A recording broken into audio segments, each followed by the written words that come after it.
So the crater is about 5:45 on the clock,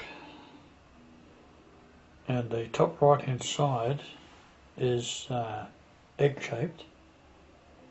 So it is now between the sun and the earth to a certain extent, and as it passes over the surface of the earth it'll start to encounter the Nibiru dwarf, and that will cause it to rotate.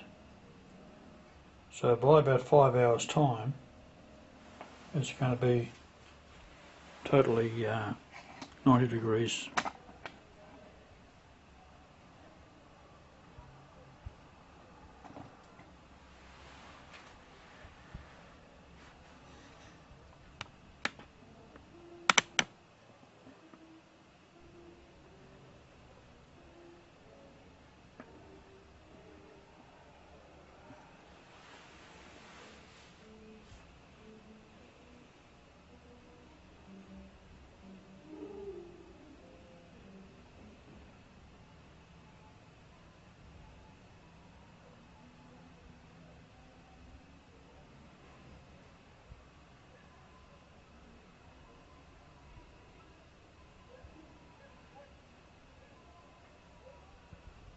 So we'll see by about 5 in the morning. What time is it now? No, it's 9:49. 9:49. Yeah.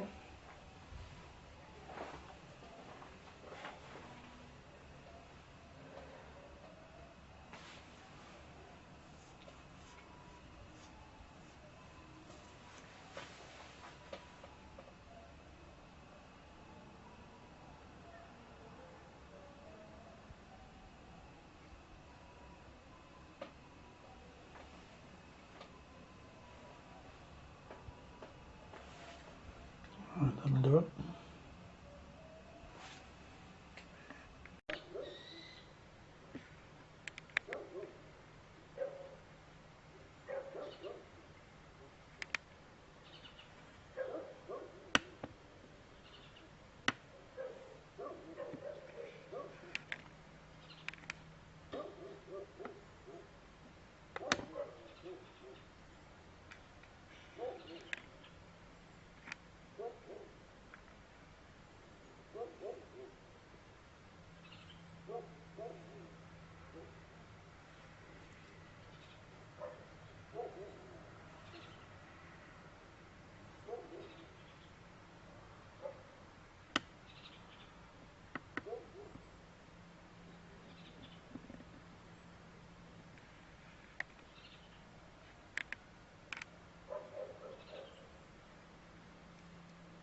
We see then that the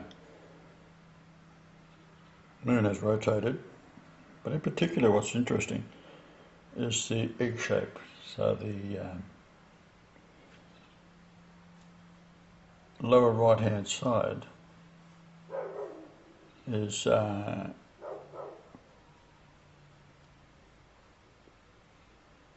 unusual in the sense it's not a clean cut. And we have the crater at 90 degrees, and several hours ago, 6 hours ago,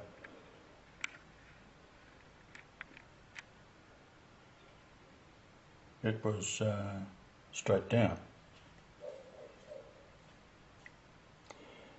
Now I'll compare the two and put the picture slide side by side, and incidentally it's the 22nd today of September 2013. Now what has happened is, if you were to take a centre line from the moon centre straight out through that white impact, it would be pointing towards Nibiru.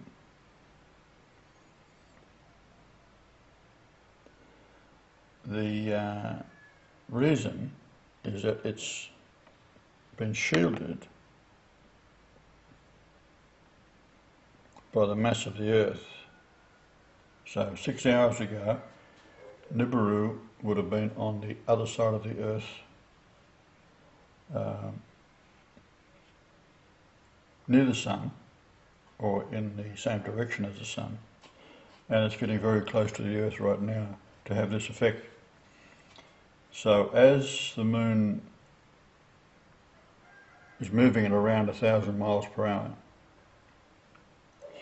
it passes the line of the Earth where Nibiru was shielded by the Earth to go into the magnetic field of Nibiru, and then because of the iron core of the moon is 40 miles off centre.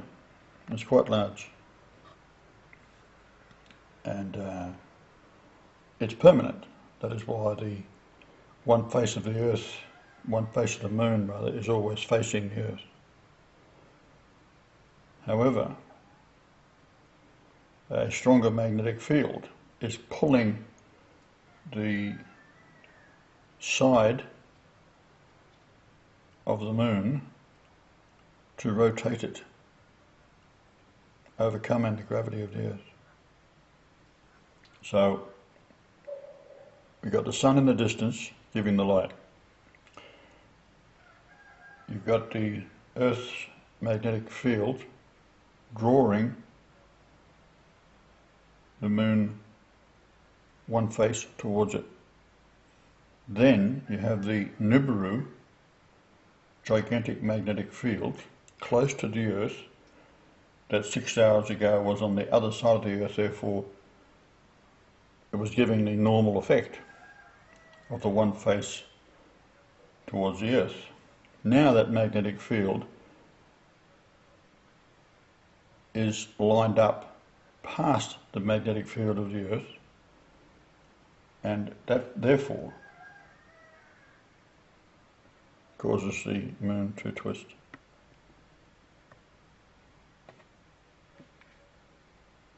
Now what's happened,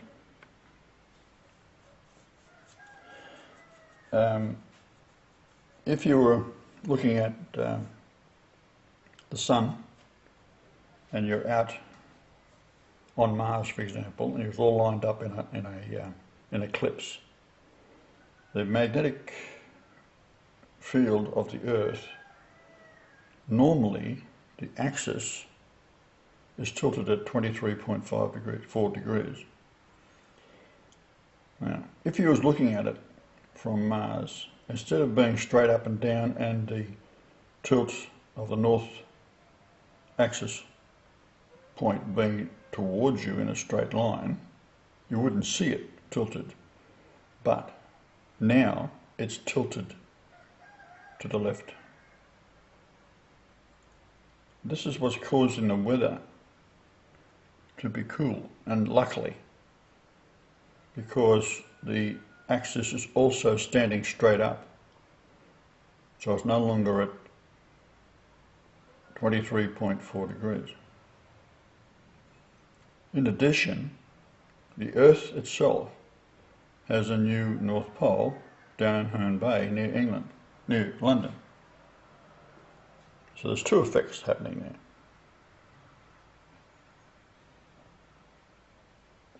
Then you have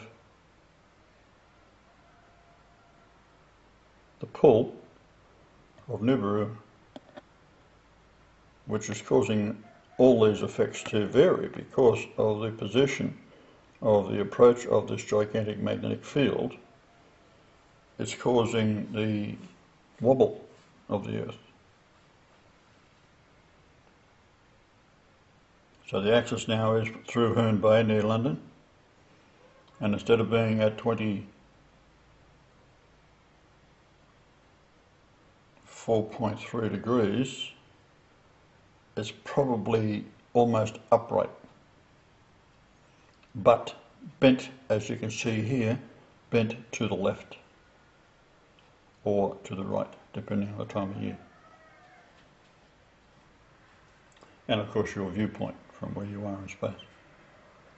So you have three problems. Fortunately, if this axis hadn't have been stood straight up or near to it, the northern hemisphere would be baking hot right now. and be getting hotter. So the indications are that this is what's happening, that's what's keeping the temperatures down. But if you go to about 942 miles off of New Zealand, it's freezing temperatures.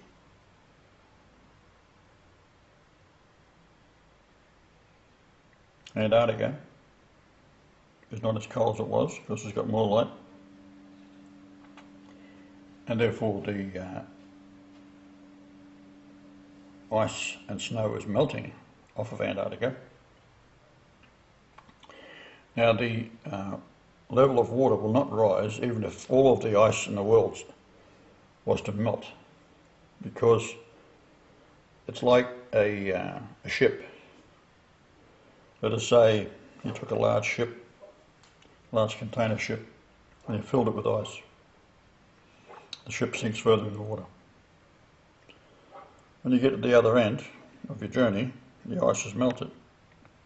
So now the ship is full of water, still floating at the same level. In other words, the water line on the outside of the ship would be the same. Then you pump all the water out, back into the sea. What happens to the sea level? Nothing. The ship rises. Likewise, Antarctica floats, and does America and everywhere else, every nation, every continent, is floating like a ship on the mantle. It varies, it's approximately 25 miles down. So as the ice is melted or pumped overboard off the ship rises up, floating higher because it's lighter. The water goes back down to this displaced ship volume, and the level of the sea remains exactly the same. So when they say that the ice is going to melt and it's going to raise up 2 feet, 4 feet, 5 feet, 20 feet, bullshit. Hasta la vista, baby. Now what I'm going to do here is zoom in on the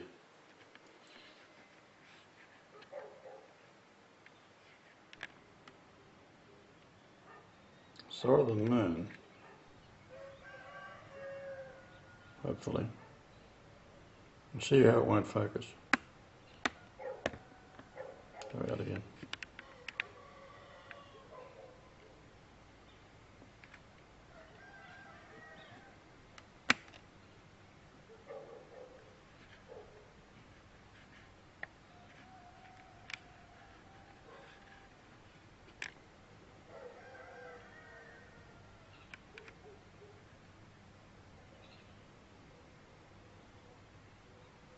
Now you can see how the light is scattering around the mountains and the moon on the right hand side there.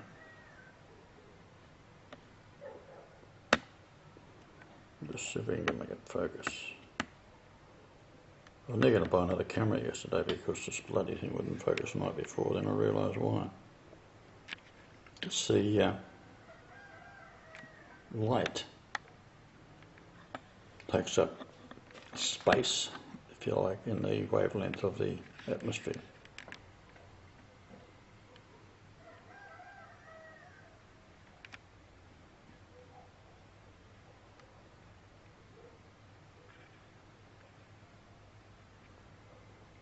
So if you have another light force that's coming in from Nibiru, for example,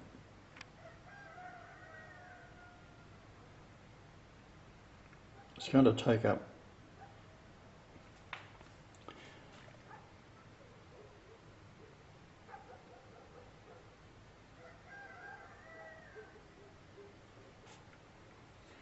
and displace the normal white light.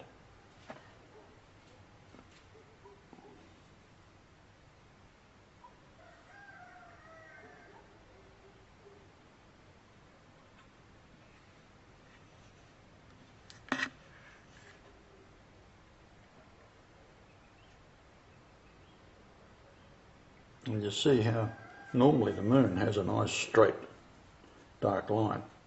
Well, the reason for that is on the moon, if you put a stick, the shadow of the stick would be jet black, no light in it at all, because the atmosphere is non-existent. You'll see here how it's blurring, and we'll just let that run across. It's not focusing.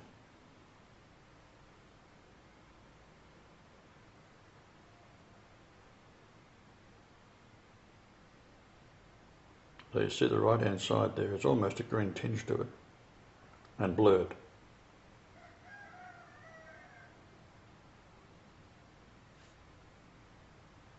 It's now about 5:30 AM in Rome. So if I can just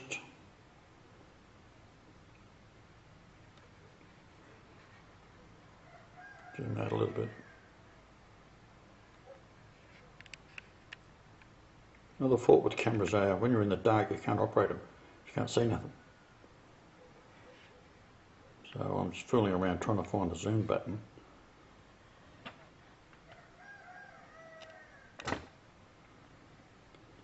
Of course the tripod I got is a piece of crap as well.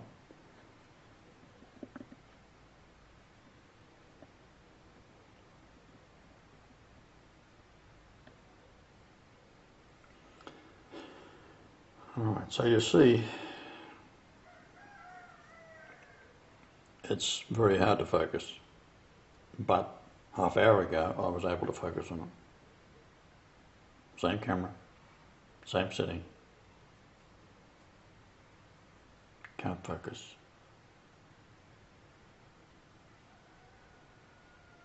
That's because the light is totally moving into the Nibiru light source, which is not white light, but it is pushing the wavelengths of white light to be distorted.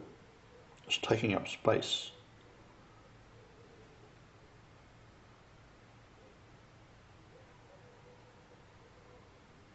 You can see a slight red tinge to the area around the centre there, centre to the left. At least I can.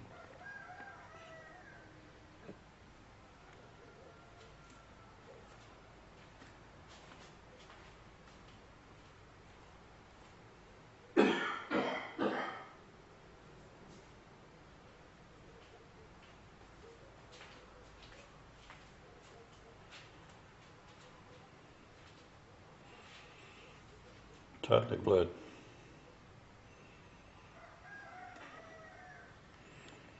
Okay, so let's review it again. I'll make it stay.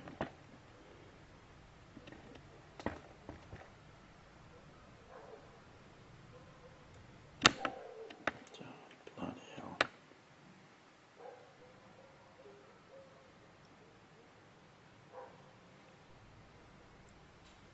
Out of focus, totally.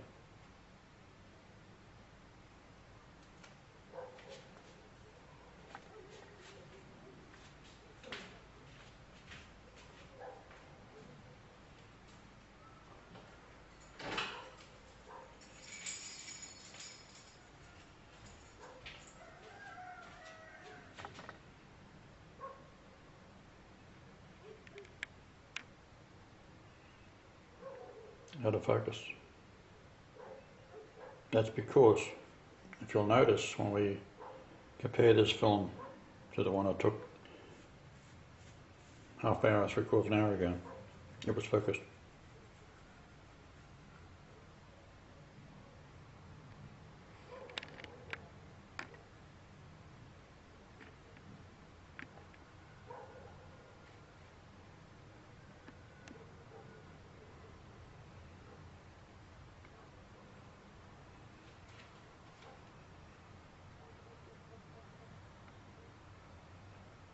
So we'll zoom in on the right hand side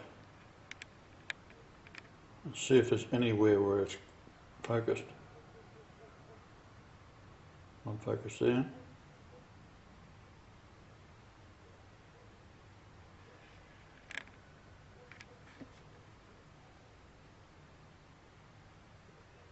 These are expensive state-of-the-art cameras. You see, as the moon now drifts across in front of the screen, there's a green tinge.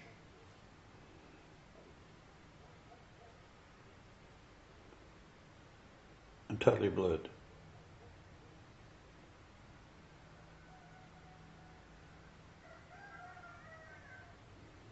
So we go out a bit.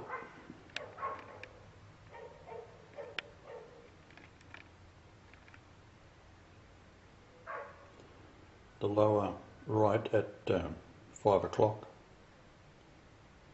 you see the light around the edge of the moon, which should be a straight black line, all blurred, of course.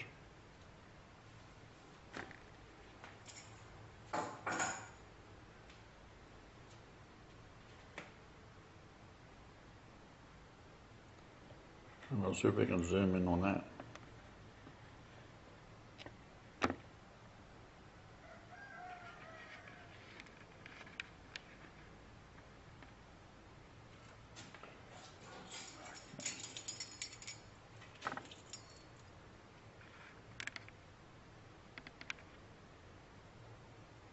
Just leave it sit there and the moon should drift.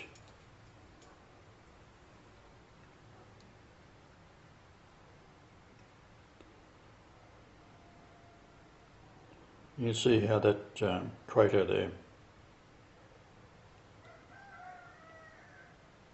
this is on the side, this part here that you're looking at, you never see that normally. This is rotated around into view. Now, from the satellites that they put around the moon, the other side of the moon is quite different to this side of the moon. It's severely cratered.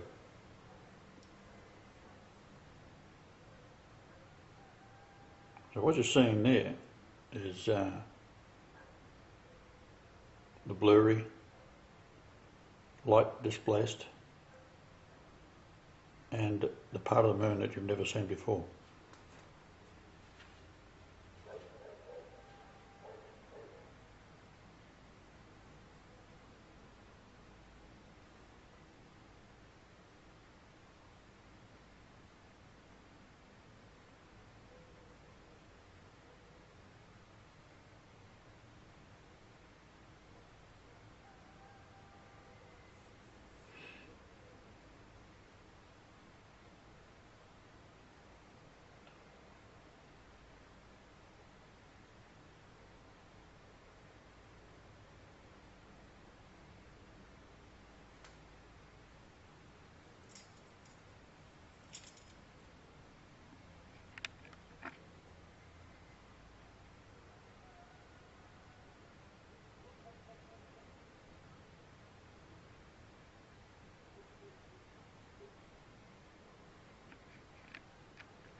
Totally out of focus.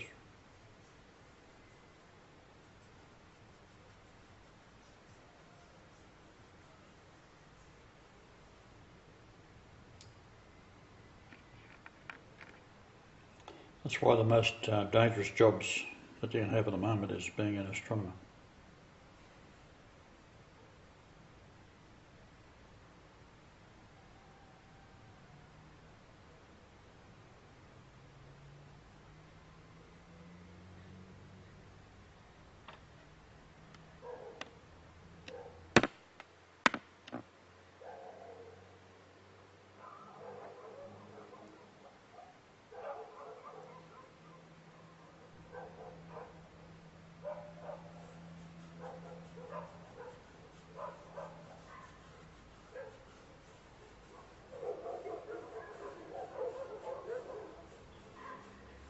You can possibly hear all the dogs going nuts. They have a different vision than ours, and something is disturbing them.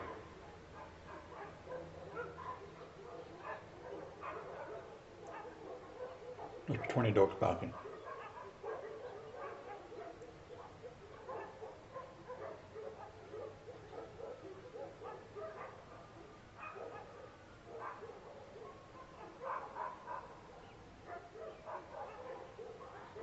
Hasta la vista, babies.